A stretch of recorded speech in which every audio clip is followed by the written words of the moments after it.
ಮುಖ ಎಂಬುದು ಬಾಡಿ ಹೋಗಿದೆ. ಯಾವುದು ಚಿಂತನೆ ತಲೆಯಲ್ಲಿ ಉಂಟಂತ ಗೊತ್ತಾಯ್ತು. ಏನೆಂಬುದಾಗಿ ನನ್ನ ಹೇಳ್ತೀಯಾ?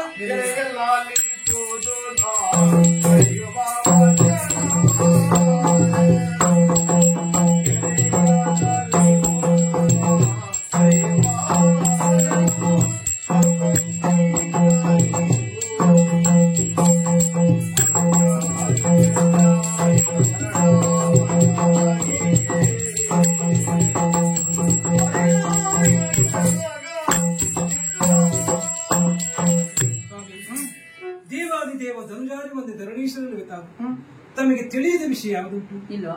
ಸದಾಕಾಲ ಲೋಕಪಾಲನ ಕರ್ತವ್ಯದಲ್ಲಿ ತಾವು ನಿರತರಾಗಿರ್ತೀವಿ. ಆದರೆ ಮನೆಯಲ್ಲಿ ಹೆಂಡತಿ ಮಕ್ಕಳ ನೆನಪಿಲ್ಲವಲ್ಲ ಸ್ವಾಮಿ ನಿಮಗೆ. ಈಗ ಏನಾಯ್ತು? ನಾನು ಯಾಕೆಂದ್ರೆ ನಮ್ಮ ಮಗನಾದ ಮನ್ಮಥನಿಗೆ 20 ವರ್ಷ ತುಂಬಿದೆ. ಪ್ರಾಯ ಪ್ರಬುದ್ಧನಾದವನಿಗೆ ಚಂದುಳ್ಳಿ ಚೆರುವಿಯಾದ ಹೆಣ್ಣನ್ನು ತಂದು ಮದುವೆ ಮಾಡುವುದು ಹೇಳ ಸ್ವಾಮಿ. ಮಗ ಮನ್ಮಥನಿಗೆ ಮದುವೆ ಮಾಡಬೇಕಂತ ಆಸೆ ನನಗೂ ಉಂಟು. ಏನು ಮಾಡೋಣ? ಸರಿಯಾದ ಹುಡುಗಿ ಸಿಕ್ಕದ ಕಾರಣದಿಂದಾಗಿ ನಾನೀಗ ತಲೆ ಬಿಸಿ ಮಾಡಿಕೊಂಡಿದ್ದೇನೆ. ಚಿಂತೆ ಮಾಡುವುದು ಬೇಡ. ದಿನ 8ರ ಒಳಗಾಗಿ ಮದುವೆ ಮಾಡಿಸ್ತೇನೆ ಸ್ವಾಮಿ. 8 ದಿನದ ಒಳಗಾಗಿ ತಾವು ಮದುವೆಯನ್ನು ಮಾಡದೆ ಹೋದ್ರೆ 16,008 ಮದುವೆ ಮಾಡದೇ ಇರಲಿ ನಾನೇ ಹಿರಿಯಗಳಲ್ಲಿ. ಹೌದು, ನಾವೆಲ್ಲರೂ ಒಂದಾಗಿ ನಿಮ್ಮ ನಗಲಿ ಹೋಗ್ತೇವೆ ಸ್ವಾಮಿ. ಬಿಟ್ಟು ಹೋಗ್ತೀರಾ? ಹೌದು. ಒಂದು ಕೆಲಸ ಮಾಡ್ತೇನೆ. ದಿನ 8ರ ಒಳಗಾಗಿ ಮಗ ಮನ್ಮಥನ ಕಲ್ಯಾಣ ಆಗದೆ ಹೋದ್ರೆ ನಾನೇ ಮನೆ ಬಿಟ್ಟು ಸ್ವಾಮಿ. ಬೇಸರ ಮಾಡಬೇಕು. ಏನು? ಅತಿ ಶೀಘ್ರದಲ್ಲಿ ಕಲ್ಯಾಣದ ನಿರೀಕ್ಷೆ ಇರ್ತೇನೆ. ಆದಿತ್ತು.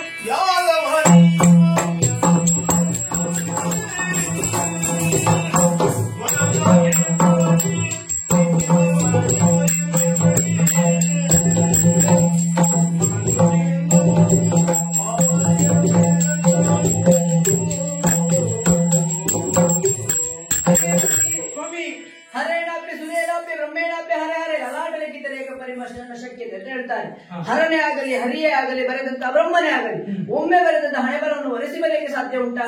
ಮದುವೆಯಾಗಿ ಅದೆಷ್ಟೋ ದಿನಗಳೇ ಕಳೆದು ಹೋದ್ರು ನಮ್ಮ ಪಾಲಿಗೆ ದಾಂಪತ್ಯ ಪ್ರತೀಕವಾಗಿ ಇದುವರೆಗೆ ಒಂದು ಮಕ್ಕಳು ಕೂಡ ಆಗಲಿಲ್ಲ. ನಾವು ಮಾಡಲಿರುವಂತಹ ಪೂಜೆ ಪುನಸ್ಕಾರಗಳಿಲ್ಲ, ವ್ರತಗಳಿಲ್ಲ, ನಿಯಮಗಳಿಲ್ಲ. ಆದರೆ ಇಂದು ದೇವರು ನಮ್ಮ ಪಾಲಿಗೆ ಕಣ್ಣು ಬಿಟ್ಟಿದ್ದಾನೋ ಎಂಬುದಾಗಿ ಅರ್ಥವಾಗ್ತಾ ಉಂಟು. ಯಾಕೆ ಗೊತ್ತುಂಟಾ? ಸಭೆಯನ್ನು ಕೊಟ್ಟಂತಹ ಸಂದರ್ಭದಲ್ಲಿ ಬ್ರಾಹ್ಮಣರು ಬಂದಾಡುವಂತಹ ಮಾತು, ಹರಕೆ ಒಂದು ಬಾಕಿ ಉಂಟು ಮಗು, ಮಾಡಬೇಕಾದ ಕಾರ್ಯ ಏನು?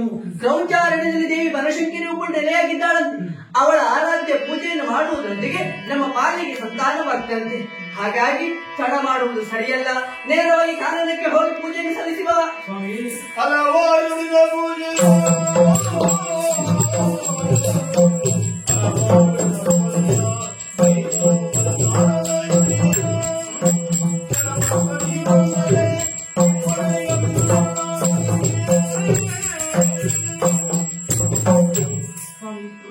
ಮದುವೆಯಾಗಿ ಹಲವು ಕಾಲಗಳಾದ್ರೆ ಇದುವರೆಗೂ ನಮಗೆ ಸಂತಾನ ಬಗ್ಗೆ ಆಗಿಲ್ಲ. ಬ್ರಾಹ್ಮಣೋತ್ತಮರು ಹೇಳಿದ ಮಾತೇನು? ಸತಿಪತಿಗಳು ಒಂದಾಗಿ ಹೋಗಿ ಭಕ್ತಿಭಾವದಿಂದ ದೇವಿಯನ್ನು ಪೂಜಿಸಿದೆ ಹೋದಾದ್ರೆ ಸಂತಾನ ಭಾಗ್ಯ ಆಗ್ತದೆ ಎನ್ನುವಂತ ಮಾತನ್ನು ಹೇಳಿದ್ದಾರೆ. ಹಾಗಾಗಿ ನಾವೇನು ಒಂದಾಗಿ ಆಲಯವನ್ನು ಸೇರೋಣ.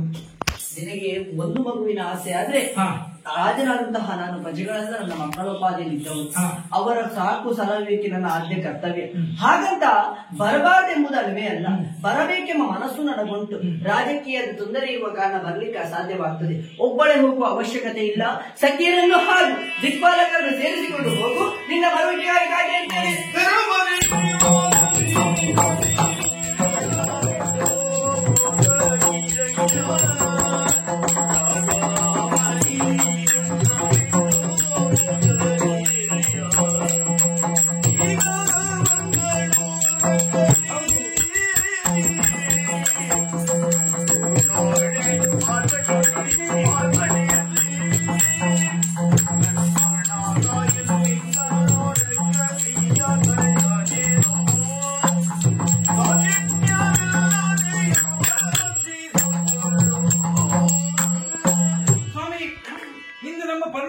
ಮುಂಭಾಗದಲ್ಲಿ ದಟ್ಟ ಕಾನನದ ಮಧ್ಯದಲ್ಲಿ ದಾನವೀಯವರ ಆರ್ಭಟ ಆರ್ತನಾದ ಕೇಳಿ ಬರ್ತಾ ಇದೆ.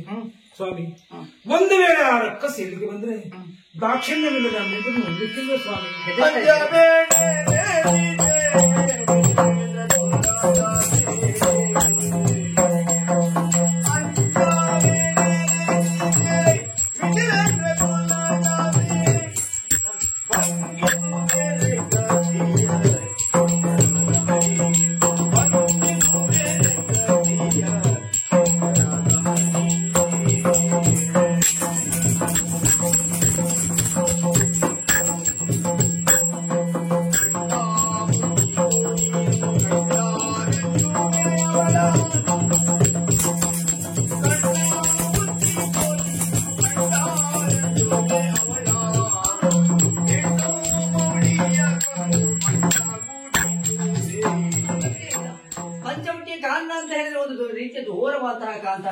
ಇಲ್ಲಿ ಪ್ರಾಣಿಗಳು ಪಕ್ಷಿಗಳು ಸಹಜವಾದದೆ. ಹಾಗಂತ ದಾನವರು ಮಾಯಾವೇಶದಿಂದ ಘೋರವಾಗಿ ಆರ್ಭಟಿಸುವುದು ಸಹಜವಾಗಿ ಇರ್ತದೆ. ಇಲ್ಲಿವರೆಗಾಗಿ ಬಂದು ನಮ್ಮನ್ನು ತಿನ್ನುತ್ತಾರೆ ಎಂಬ ಭಯ ನಿನಗೆ ಬೇಡ. ರಾಮನ ಬಲದ ಮೇಲೆ ನಿನಗೆ ಸಂಶಯ ಉಂಟಾ? ಸಂಶಯ ಪಡಬೇಡ. ಇನ್ನು ಲಕ್ಷ್ಮಣನ ಬಗ್ಗೆ ಚಿಂತೆ ಮಾಡ್ತಾ ಇದ್ದೀಯ. ಅವ ನನಗಿಂತಲೂ ಬಲಾಢ್ಯನಾದವನು. ಅವನ ಚಿಂತೆ ನಿನಗೆ ಬೇಡ. ನಿನಗಷ್ಟು ಹೆದರಿಕೆ ಆಗ್ತದೆ ಅಂತಾದ್ರೆ ನಾನು ಅವಳನ್ನು ಕ್ಷಣ ಮಾತ್ರದಲ್ಲಿ ತೆರೆಯುತ್ತೇನೆ. ಆ ಕ್ಷಣದಲ್ಲಿ ಕಣ್ಣು ಮುಚ್ಚಿಕೋ. ರಾಮ ಮಂತ್ರ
ಈ ಕಾಲದ ತನ್ಮಧ್ಯದಲ್ಲಿ ಒಬ್ಬಳೇ ಕುಳಿತುಕೊಂಡು ಅತ್ತ ಇತ್ತ ಸುತ್ತ ಮುತ್ತ ಸಂಚರಿಸುತ್ತಾ ಇದ್ದೀಯ.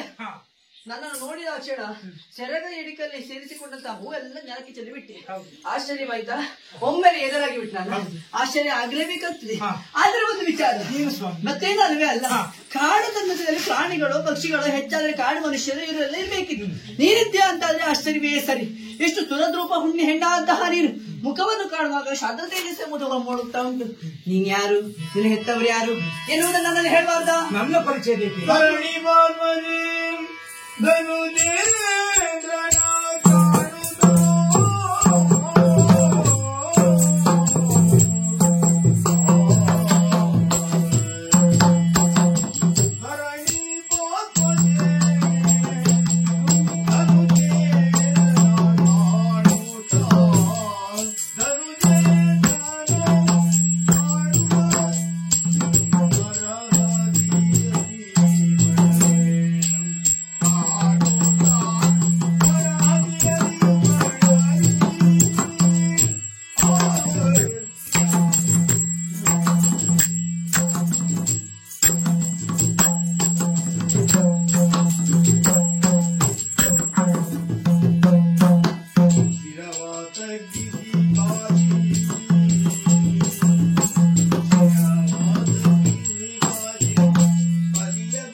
ಸ್ವಾಮಿ, ಈ ಪ್ರಪಂಚದಲ್ಲಿ ಪರಮ ಪಾವನವಾದಂತ ಕ್ಷೇತ್ರ ಕಾಶಿ ಕ್ಷೇತ್ರ.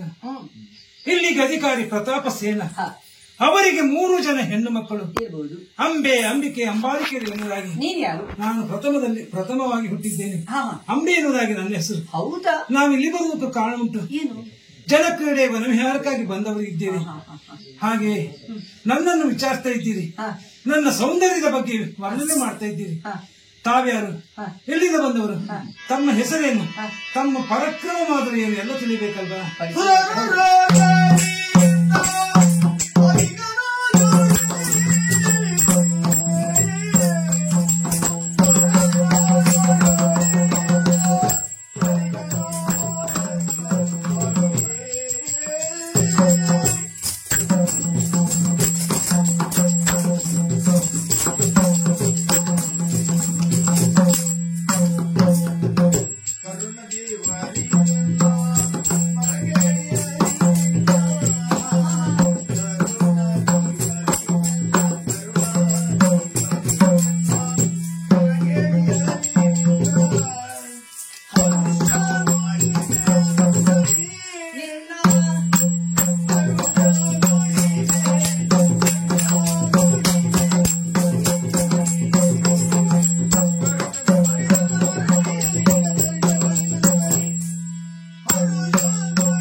ನನ್ನ ಪರಿಚಯ ಬೇಕಾ?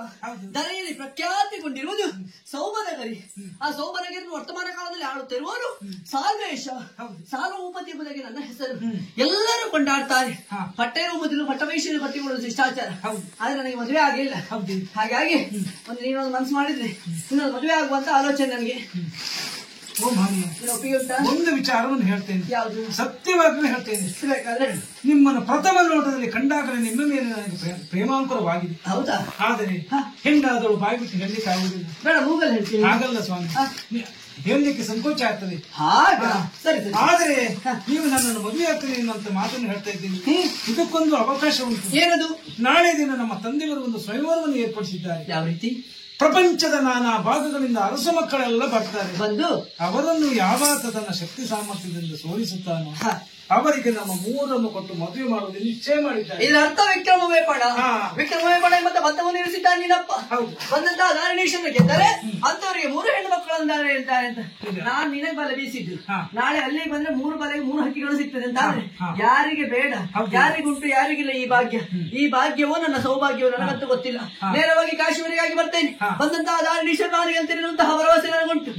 ಆದರೆ ಒಂದು ಬಿದಿಲಿಕ್ಕಿಂತ ಹೇಳಲಿಕ್ಕೆ ಸಾಧ್ಯ ಉಂಟಾ? ಒಂದು ವೇಳೆ ನನಗೆ ಸೋಲಾಯ್ತಪ್ಪ, ಎಂತ ಮಾಡೋದು? ಸುಮ್ಮನೆ ಕರೆ ತೆಗೆಸಿಕೊಂಡು ಬರ್ಬೇಕು. ಆದ್ರೆ ನಿನ್ನನ್ನು ಕಂಡಾಕ್ಷಣ ನಾನು ಆಸೆ ಪಟ್ಟಿದ್ದೇನಲ್ಲ, ನೀನು ನನಗೆ ನನ್ನ ಮೇಲೆ ಪ್ರೀತಿ ಉಂಟಲ್ಲ, ನಾಳೆ ನನಗೆ ಸೋಲಾದ್ರೆ ನೀನು ನನ್ನನ್ನೇ ಮದುವೆ ಆಗ್ತೀಯಾ? ನೋಡಿ, ನನ್ನ ತಂಗಿಯರು ಬೇಕಾದ್ರೆ ಯಾರನ್ನು ಬೇಕಾದ್ರೂ ವರಿಸಲು ಮದುವೆ ಆಗಿ ನಾನು ಮಾತ್ರ ನಿಮ್ಮನ್ನೇ ಮದುವೆ ಆಗ್ತೇನೆ. ಹೌದಾ? ಖಂಡಿತ ಖಂಡಿತ ಕೊಡ್ತೇನೆ. ಕೊಡು. ಕರತಟ್ಟಿ ಭಾಷೆಯನ್ನು ಕೊಡ್ತೇನೆ.